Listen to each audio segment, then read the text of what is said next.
दोस्तों, हिंदू धर्म शास्त्रों में अंतिम संस्कार में शामिल होना पुण्य कर्म बताया गया है। ऐसी मान्यता है कि आप भले ही किसी धार्मिक अनुष्ठान या फिर शुभ मौकों पर शामिल न हो, लेकिन रिश्तेदारों, पड़ोसी या फिर गांव में होने वाली शव यात्रा में आपको हिस्सा जरूर लेना चाहिए। लेकिन दोस्तों, सोचने की बात तो यह भी है कि अगर अंतिम संस्कार में शामिल होना इतना ही पुण्य का काम है, तो फिर शव यात्रा में शामिल होने के तुरंत बाद नहाना जरूरी क्यों होता है? इस पर हमारे धर्म शास्त्रों का क्या कहना है, आइए मिलकर जानते हैं। नमस्कार दोस्तों, स्वागत है आपका हमारे चैनल राहुल विद लेक्चरर में। आज हम जानेंगे कि अंतिम संस्कार के बाद नहाना क्यों जरूरी है। तो आइए जानते हैं। लेकिन वीडियो में आगे बढ़ने से पहले चैनल को लाइक और फॉलो जरूर करें। किसी भी इंसान का अगर जन्म होता है तो उसके बाद एक ना एक दिन उसकी मृत्यु का होना भी तय होता है। जन्म और मृत्यु ये तो जीवन का ही एक हिस्सा है। जो दुनिया में आया है उसे दुनिया को छोड़कर जाना भी होगा। कोई अमर होकर आज तक नहीं आया। जब लोग जन्म लेते हैं तो वो धर्म के रीति रिवाजों के बंधन में बंध जाते हैं। फिर जब तक लोगों का जीवन चलता है वो तब तक धर्म की सीमा में रहकर ही काम करते हैं। दोस्तों, गरुड़ पुराण एक ऐसा धर्म ग्रंथ है जिसमें जीवन से मृत्यु तक जुड़े हमारे हर प्रश्न का उत्तर मिलता है। गरुड़ पुराण में हमें इस बात का भी उल्लेख मिलता है कि अंतिम संस्कार के बाद नहाना क्यों जरूरी है। तो आपने भी अक्सर देखा होगा कि जो लोग शव यात्रा में शामिल होते हैं वही या तो शमशान घाट पर ही स्नान कर लेते हैं या फिर घर आकर बिना किसी को छुए सबसे पहले नहाते हैं और फिर गंगाजल छिड़ककर खुद को शुद्ध करते हैं। साथ ही साथ अंतिम संस्कार के दौरान पहने गए कपड़ों को भी तुरंत ही धो दिया जाता है। अब दोस्तों, आप भी सोचेंगे कि किसी सत्कर्म में शामिल होने के बाद खुद को नहाकर ही शुद्ध करने की जरूरत क्यों पड़ती है। तो बता दें कि ऐसा करने के पीछे धार्मिक और वैज्ञानिक दोनों तरह के कारण है।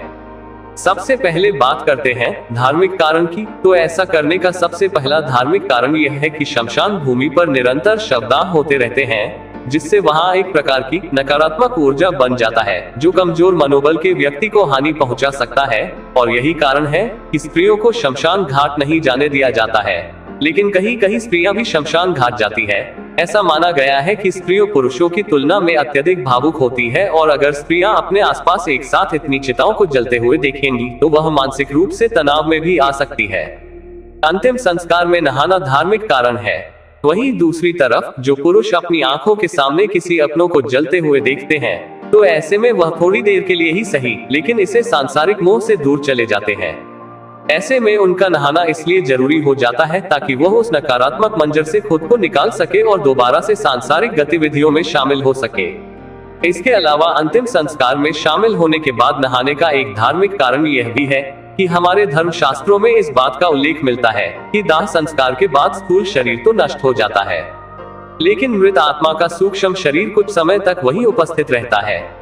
वैसे तो जीवात्मा का यह सूक्ष्म शरीर किसी से कोई संपर्क नहीं साध सकता, लेकिन अगर फिर भी वह ऐसा करने की कोशिश करता है और अपनी प्रकृति के अनुसार शमशान में मौजूद किसी व्यक्ति पर कोई हानिकारक प्रभाव डालने की कोशिश करता है, तो स्नान करने और उसके बाद गंगा जल छिड़कने से अंतिम संस्कार में शामिल हुआ व्यक्ति खुद को पुनः शुद्ध कर सकता है। मान्यता यह भी है कि ऐसा करने के बाद जीवात्मा ना तो परिजनों से संपर्क साध पाती है और ना ही किसी प्रकार की कोई हानि पहुंचा सकती है। साथ ही उसे ना चाहते हुए भी यमदूत के साथ यमलोक जाना पड़ता है। तो दोस्तों, यह थे अंतिम संस्कार में शामिल होने के बाद नहाने के कुछ धार्मिक कारण। दोस्तों, अंतिम संस्कार के बाद नहाने के वैज्ञानिक कारण भी हैं। और अब जानते हैं इसके वैज्ञानिक कारण के बारे में। विज्ञान के अनुसार जब किसी व्यक्ति की मृत्यु होती है तो उसका शरीर डिकम्पोज अर्थात गलना शुरू हो जाता है, और जब कोई शरीर गलता है तो उसमें कई तरह के बैक्टीरिया अर्थात जीवाणु पनपने लगते हैं। यह जीवाणु उन लोगों पर हमला करते हैं जो मृत शरीर के आसपास हो, यानी कि जब शमशान भूमि पर शव को जलाया जाता है तो सब में पहले से पनप रहे कई जीवाणु अग्नि के प्रभाव से बचने के लिए वह खड़े लोगों की त्वचा और वस्त्र पर चिपक सकते हैं। इन्हीं घातक जीवाणुओं को भगाने के लिए नहाना बेहद जरूरी होता है। इसके साथ ही एक और वैज्ञानिक कारण यह भी है कि मृत व्यक्ति किसी संक्रामक रोग से भी ग्रसित हो सकता है, जिस कारण अंतिम संस्कार के दौरान वहां पर उपस्थित लोगों पर भी उसी संक्रामक रोग का प्रभाव होने की संभावना होना बढ़ जाती है।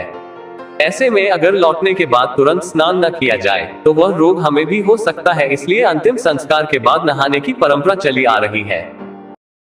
तो दोस्तों, अगर आपको यह वीडियो अच्छी लगी हो तो हमारे चैनल को लाइक, शेयर और सब्सक्राइब करें और कमेंट में जय श्री हरि जरूर लिखें। तो अब मिलते हैं एक और न्यू वीडियो के साथ। धन्यवाद दोस्तों।